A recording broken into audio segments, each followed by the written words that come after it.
Thank you once again, Mr. Speaker. Nina tells me I should be actually 4 minutes. That's unlikely. Of course, true friends on side with government, John, the big 1-0 today. Congratulations. And Robbie for great speeches. I remember back in my day, the government floor speeches were serious and the crossbench was funny. I was just saying. I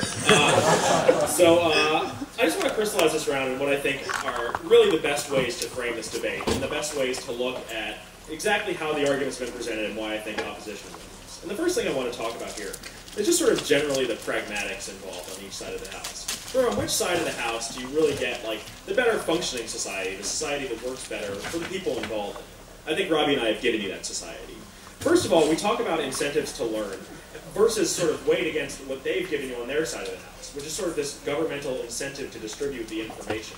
I think Robbie and I have showed that, at best, this argument is a wash, since if you're going to say it's an impossibly high burden for an individual to get to know all these laws, I'm not quite sure how the government in this round can say that a government can reasonably disseminate all these laws to individuals and make that a reasonable incentive. I mean, at least on our side of the house, you have the pragmatic benefit of an individual having knowledge about the actions he's going to undertake, the risks he's going to undertake, and then checking on those applicable laws. So we think on a very purely pragmatic standpoint, that's where the onus should fall upon the individual, because it's simply an easier burden to bear, and one that actually allows for societies to be functional. Sorry this isn't funnier, I guess it's just winning. They talk about incentives to learn, and I guess the last thing I want to talk about at this pragmatics point is just in terms of like this argument that we've heard at the end of the speeches about like, you know, how people who don't trust government are going to all of a sudden trust government on their side of the house. But I think John ignores an argument I make at the end of LOC, which is simply that if people don't trust government in the status quo, or if there's classes, excuse me, of people who don't trust government, their case doesn't actually give us a means wherein they're going to start trusting government. All their case does is say, governments are going to say more, the converse of which seems to be, more things are going to be disregarded as the man just talking down on us. That's problematic because then they don't get that benefit that Mike's going to spend 4 minutes on. The second thing I want to talk about, though, is the idea of just punishment, and how Robbie and I are, as he said, okay with the idea of punishing some blameless people in this society, for a couple of reasons. Because first and foremost, we've given you the converse to that throughout the round, which is sort of more harm, something I'm going to talk about a little later on. But the other thing we're going to talk about in this idea of just punishment is to sort of re-encapsulate the ideas of the purposes of punishment that Mike gives us in LOC, or excuse me, in PMC, as whether or not those are actually applicable here. We've told you they are for a couple of reasons. And that first, we do provide deterrent and incentive structures in place. John says he deals with this by saying there are better ways to do it, but that doesn't address the argument I make in LOC, which is it's applicable here as one of the purposes of punishment. Moreover, we talk about things like incapacitation and how individuals are going to so willingly go out of their way to avoid knowledge of the law or not learn the law, they should be incapacitated because those people are harmful to the rest of society. And finally, things like risky behavior. The final thing I want to talk about with this idea of just punishment is if you actually create incentives for individuals to go out of their way to not learn the laws of a given state. Maybe it doesn't go quite so far as Robbie's like driving like this example, which he's done, by the way. But I think it certainly does go so far as to things like statutory rape laws, like being able to just go into a different jurisdiction where you're not sure what the age of consent is and engage in those activities. The only way government could possibly get around this problem is to make a law which says you have to know about the law. The problem is that's our side of the house. So if you're going to believe that that's the only way to solve this problem, you have to vote on opposition in this round, because otherwise that incentive always exists and you're never going to punish people in a just fashion. The final thing I want to crystallize on, though, is what I think the biggest part of the clash in this round is going to be, and that is, what do we actually think the role of government should be? Because if you look down your flow, throughout the entire round, their side has been the role of government vis-a-vis the individual who is being charged with a crime or who has committed a crime. And our side of the house is, I think, quite rightly focused on the role of government with regards to the purposes of the laws which we pass. Because we don't pass criminal laws for the purposes of punishing criminals. And I think at the point where you accept that, you have to accept our interpretation of what laws are actually about. We pass criminal laws to protect the rest of the people in society. So it seems a logical step from that the converse, what defenses we should allow, should also be in the interests of the rest of society. That's what Robbie and I have defended. Because what we've said is, if people have this immunity to go from state to state, jurisdiction to jurisdiction, and commit acts totally outside the realm of what can be punishable in those jurisdictions, that's a big problem because it means the law is failing in its purpose. We can assume when a society criminalizes something that it's recognized a correspondent harm with the commission of that act. When those harms are accrued and unpunished, that's a problem for societies, and that's an injustice that's done upon the individuals who are harmed in that societies. We think that's awful.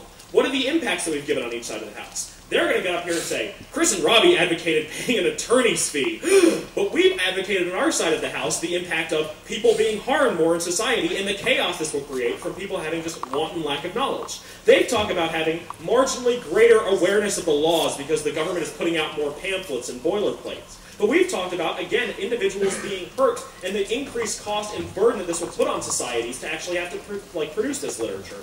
We've talked about their impact is going to be some blameless people go to jail. Our impact, people, is some blameless people are going to be injured and harmed as a result of the ignorance of another. Ladies and gentlemen, you have to ask yourself in deciding this round, which society do you want to live in? Do you want to live in the one that's safe, that tries to respect justice, and that doesn't allow individuals to circumvent the law? Or do you want to live in the one where they think tragedy is punishment? Robbie and I think tragedy is tragedy, ladies and gentlemen, and punishment is the only way to rectify it. So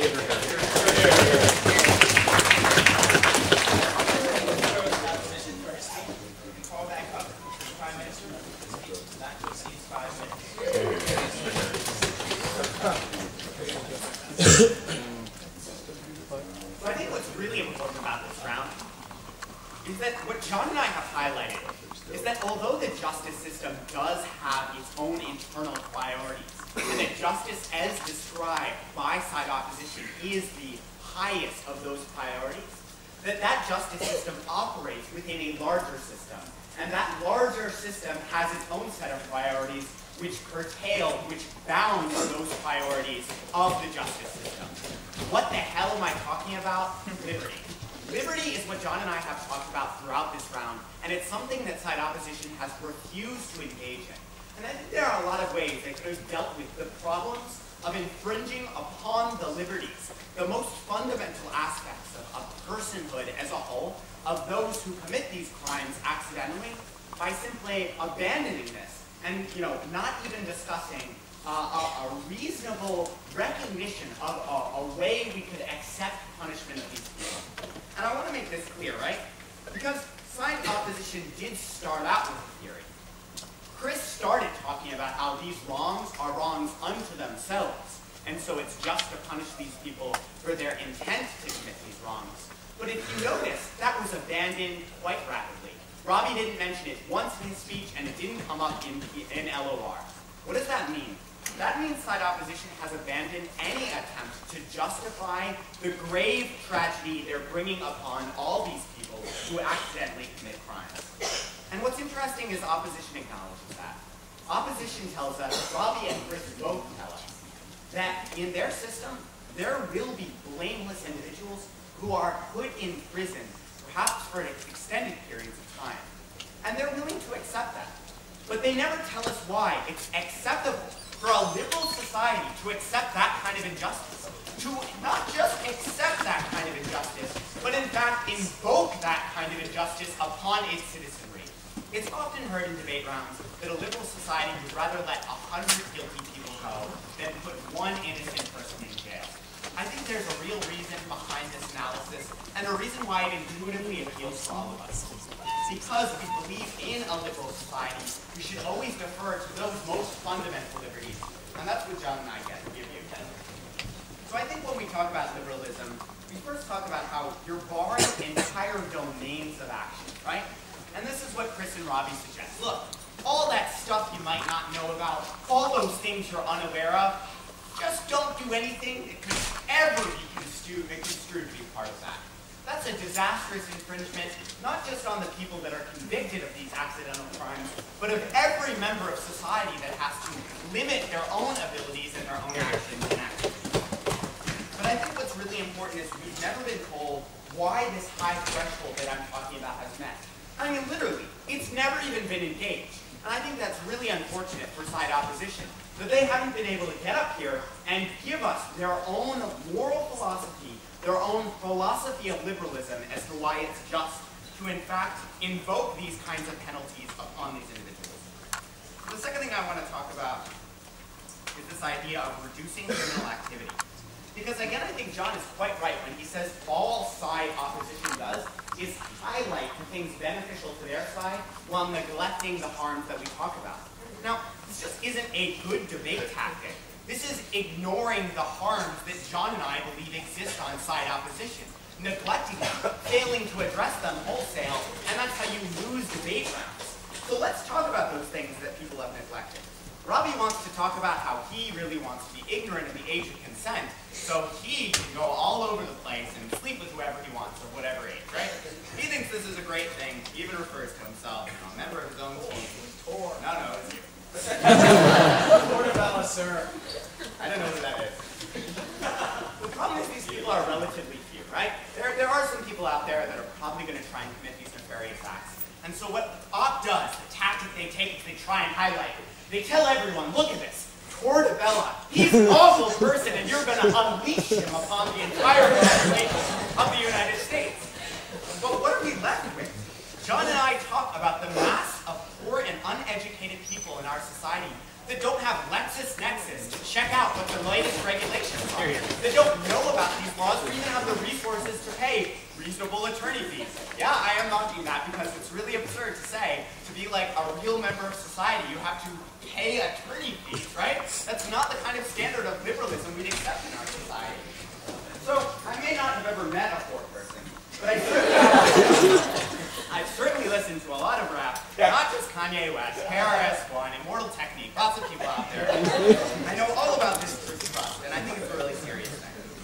But what I want to talk about ultimately is reducing crime. Again, a point never addressed, because Robbie's speech wasn't just 4 minutes shorter than John, it was 4 minutes of analysis shorter than John. What do we say?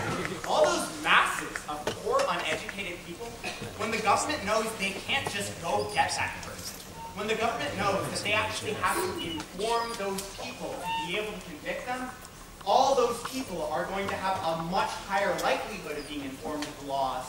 Ipso facto, they will commit far fewer crimes. Again, you want to do the weighing? You're talking about large, uneducated masses of the United States versus Robbie and LexisNexis. Take your pick.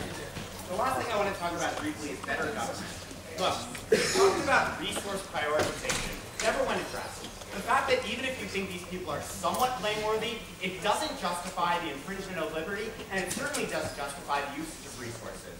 But I do think this issue of trust is really important. And I don't think appropriate response is to keep saying, he's going to talk about it, he's going to talk about it, right? Yeah, I'm probably going to talk about it because you kept telling me I was going to and never gave me the response, so the point still seems to be important. What is the point? The point is that people really do feel government is out to get them. Now, it's not just, as side opposition would have us believe, about distrusting that information that the government will give you. It's about the notion that the government is actually acting to incarcerate you.